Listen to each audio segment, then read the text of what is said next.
দক্ষিণ জেলার শান্তির বাজারে আমাদের একটা প্রতিনিধি দল ভিজিটের জন্য গিয়েছিল। তার পেছনে মূল কারণ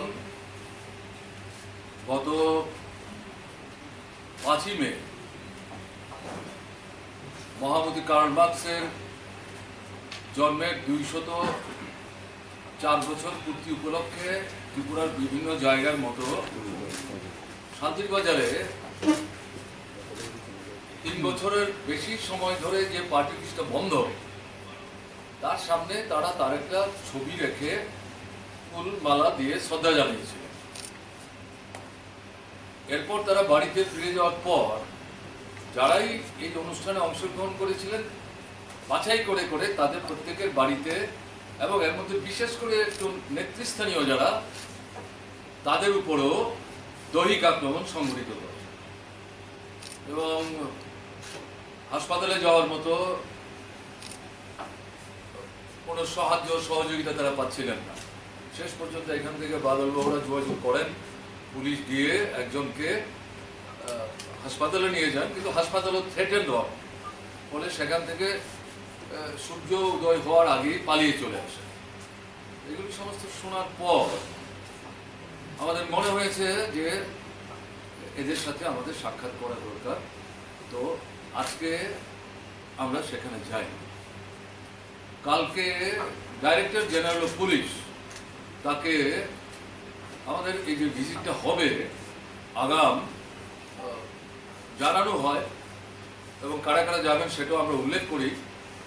আগরতলা থেকে কটার সময় আমরা বেরোবো সেটাও আমরা উল্লেখ করি। আমাদের অন্য কোনো প্রোগ্রাম ছিল না এবং চিঠিতে পরিষ্কারভাবেই বলা হয়েছিল যে এই যে আক্রমণ হলো, শাসক দলের কর্মীরাই আক্রমণ করেছেন আক্রান্ত পরিবারগুলোর সাথে কিছু কিছু, সব না, কারণ গ্রামের ভেতরে পরিবার আছে, আমরা সাক্ষাৎ করতে যাব। এখন আপনারা যেটা ভালো বুঝেন ব্যবস্থা নেবেন। তো আমরা সকালবেলা রওনা হয়েছে। আমাদের সঙ্গে আমাদের এই টিমের মধ্যে ছিলেন বাদল চৌধুরী, নারায়ণ কর, প্রাক্তন রাজ্যসভার সদস্য, আমাদের পার্টি নেতা, এবং ওই এলাকাটাতে পার্টি ইত্যাদি দেখবার ক্ষেত্রে তার একটা বিশেষ দায়িত্ব আছে, সুধন দাস বিধায়ক। এর বাইরে আমরা যখন গেলাম, গিয়ে দেখলাম আমাদের দক্ষিণ জেলার সম্পাদক বাসুদেব মজুমদার, সদ্য প্রাক্তন বিধায়ক। তারপর সেখানে আমি দেখলাম যে তাপস দত্ত, উদয়পুর বিলোনিয়া মহকুমার সম্পাদক, পরীক্ষিত মোরাসি, যে এডিসির মেম্বার ছিল, এক্সিকিউটিভ মেম্বার ছিল, রিগিং করে এবার তাকে হারিয়ে দিল। সঙ্গে আরো অন্যান্য ছিল, সবাইকে তো আমি চিনতে পারিনি। তো এরকম জায়গায় আমরা যখন শান্তির বাজারে ঢুকলাম, ডাক বাংলাটা যেখানে আছে তার রাস্তার দুদিকে দেখলাম হাতে কালো পতাকা নিয়ে সেখানে লোকজন দাঁড়িয়ে স্লোগান দিচ্ছে এবং গো ব্যাক। মেইন স্লোগান হচ্ছে মানিক সরকার, তারপরে মিশ্রী বাদল যুদ্ধের নামটাও উল্লেখ করেছে, কারণ আমি তো ক্রস করে চলে যাচ্ছি সামনে দিয়ে। একটু গাড়ি প্রসিড করার পর, কারণ নির্দিষ্ট বাড়িগুলি আমি চিনি না, দেখলাম যারা রাস্তার দুই দিক থেকে এই স্লোগান দিচ্ছিল খুব উত্তেজিতভাবে, তারা এসে আমাদের গাড়িগুলি আটকাবার চেষ্টা করল। কিছুক্ষণ পর আমাদের সামনে বাদলবাবুর গাড়ি ছিল, কিছুক্ষণ পর পুলিশ অফিসার আসলেন, এসে আমাদের অনুরোধ করলেন যে আপনারা নেমে আসুন, তো যে বাড়িতে যেতে চান সেখানে আমরা নিয়ে যাব। আমরা গেলাম এবং এই তুমুল যে বলা যায় যে খুব অ্যাগ্রেসিভ যে বিক্ষোভ তারা দেখাচ্ছিলেন, তার মাঝখান দিয়েই আমরা অত্যন্ত শান্তভাবে এগিয়ে যাওয়ার চেষ্টা করি। যেই বাড়িটিতে আমরা গেলাম, এই বিক্ষোভকারীরা সেই বাড়িতেই আবার ঢুকে যাওয়ার চেষ্টা করছিল। তো যাই হোক, তাদের বাড়ির দরজাও আটকে দিয়ে পুলিশে উদয় সেখানে বাধা দেয়। শেষ পর্যন্ত ভেতরে গিয়ে কথাবার্তা বলতে শুরু করি। তাদের কাছ থেকে সেদিনের ঘটনা আনুপাতিক জানার চেষ্টা করছিলাম। তো ধরুন মিনিট 10-15 কথাবার্তা বলার পর শান্তিরবাজার থানার যিনি ওসি সেই ভদ্রলোক আসলেন, এসে হাত জোড় করে দাঁড়িয়ে বললেন যে এরপরে যে বাড়িটিতে আপনাদের যাওয়ার কথা ওখানে তো আপনাদের নিয়ে যাওয়া কঠিন হয়ে যাবে। তো আমি তো ব্যাপারটা বুঝে উঠতে পারছি না সেই বাড়িটা কোথায়, কি ব্যাপার। তারপরে বাদলবাবু আছেন, আমাদের অন্যান্য নেতৃত্ব আছেন, তারা জানতে চাইলেন কেন, কি সমস্যা হবে। বলে না, ওখানে তো গাড়ি নিয়ে যাওয়ার সমস্যা এবং মুড অফ দিস পিপল এটা এমন একটা জায়গায় চলে যাচ্ছে যে নিয়ন্ত্রণ করা খুব কঠিন হবে, যে কোনো ধরনের ঘটনা ঘটে যেতে পারে। গাড়ি নিয়ে গেলে গাড়িতে ঘুরিয়ে আনার সমস্যা হবে। তখন আমাদের বন্ধুরা বললেন ঠিক আছে আমরা হেঁটেই যাব। কিন্তু পুলিশ অফিসার তিনি হাত জোড় করে অত্যন্ত বিনয়ের সাথে বারবার বলছেন এই ঝুঁকিটা আমাদের নিতে বলবেন না। আমরা তো বলা যায় যে একটু ঝুঁকি নিয়েই অনেকদিন পর শান্তিরবাজারে আপনারা আসবেন, আমরা কিন্তু এই প্রোগ্রামটা করার ক্ষেত্রে ভূমিকা নিয়েছি। সব জায়গায় যেতে না পারলেও অন্তত একটা বাড়িতে আপনারা আসতে পারলেন, আমাদেরকে অন্তত সাহায্য করুন, আর এর বাইরে যাতে কোনো ঘটনা ঘটতে না পারে। যাই হোক, আমাদের পার্টির নেতারা কথাবার্তা বললেন, বাবু কথাবার্তা বললেন। এই পরিস্থিতিতে আমাদের নেতৃত্ব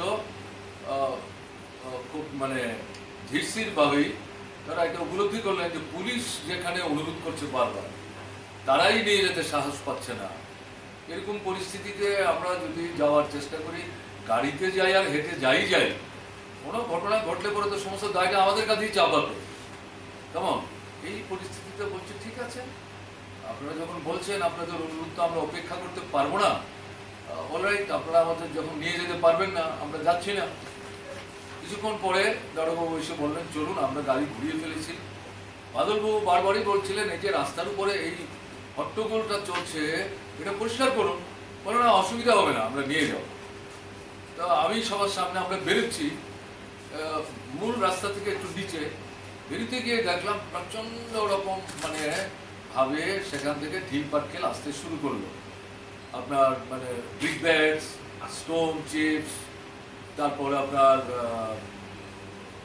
জলের বোতল, ডিম, লাঠি, এগুলি তারা ছুঁড়ে ছুঁড়ে মারছিল। কারোর হাতে, কারোর বুকে, কারোর মাথায়, কারোর পিঠে এগুলি পড়ছিল। তো পুলিশের গায়েও পড়ছিল। আমি এগুচ্ছি, এগিয়ে রাস্তাটা উঠে আমি তখন বললাম, একটু জুড়ে ছুড়ে আমি বলছিলাম, আরে পুলিশকে কেন তোমরা আক্রমণ করছো? তারা তো এসছে আমাদের প্রোগ্রামটা সাহায্য করার জন্য। তোমাদের যদি আক্রমণই করতে হয়, বাহাদুরি দেখাতে হয়, আমরা তো দাঁড়িয়ে আছি, মারো না, আমাদেরই মারো, হাত তুলে আমি বলছি, মারো আমাদেরকে, এভাবেই বলছি। তো কিন্তু পুলিশ অফিসার আমাদের সামনে দাঁড়িয়ে বলে না স্যার এখানে আর দাঁড়াবেন না, আমাদের আস্তে আস্তে তারা নিয়ে গাড়ি তুলবার চেষ্টা করলেন এবং চারিদিক থেকে ঢিল পাটকেল এগুলি আসছিল। তো এই যে ঘটনাটা ঘটলো, আমরা কিন্তু এখানে শান্তিরবাজার থানার দারোগা বাবু ছাড়া জেলার উচ্চ পর্যায়ে কোনো পুলিশ অফিসারকে আমাদের সাথে কথা বলতে যেতে দেখিনি। তাহলে কালকে আমরা ডিজিকে চিঠি দিয়েছি, কে যাবো আমরা উল্লেখ করেছি, কোথায় যাবো আমরা উল্লেখ করেছি, কেন যাবো আমরা উল্লেখ করেছি। এবং সবচেয়ে বড় কথা হচ্ছে এই সাউথ জেলাতেই এর আগেও মুহুরীপুরে এই ধরনের আক্রান্ত মানুষকে দেখতে যাওয়ার মুখে রাস্তায় পুলিশ অনুরোধ করে আমাদের যাওয়াটা বাতিল করতে, প্রায় বলা যায় অনুরোধ করে আমাদের বাধ্য করে, ওখানে যাওয়াই যাচ্ছে না। তাহলে এর একটা গ্যাপে গিয়ে আজকে যখন আমরা গেলাম, এটা তো অন্তত পুলিশের উচ্চ স্তরের কারণ না কারণ সেখানে উপস্থিত থাকা দরকার ছিল, কথা বলা দরকার ছিল। কে যাচ্ছেন আমরা তো নামটা উল্লেখ করে দিয়েছি। আমরা দেখলাম আমাদের সামনে কেউ আসছে না, বারবারই ওই থানার যে ওসি ভদ্রলোক তাকে পাঠিয়ে দিচ্ছেন, বাকিদের তো আমরা চিনিও না, সেও ঢিল পাটকেল খাচ্ছিল, আমরা লক্ষ্য করছিলাম। এটা আমাদের কাছে যেটা মনে হয়েছে যে পুলিশের ঊর্ধ্বতন মহল থেকে, জেলা স্তর থেকে এবং আমি বলবো হেডকোয়ার্টার থেকে এই চিঠি পাওয়ার পর যে ধরনের ইনস্ট্রাকশন, এই প্রোগ্রামটা যাতে স্মুথলি করে বেরিয়ে আসতে পারে ডেলিগেশন, তার জন্য যা দেওয়া উচিত ছিল তারা করেননি, এবং এটা মনে হচ্ছে উদ্দেশ্যমূলক। আমি বলতে বাধ্য হচ্ছি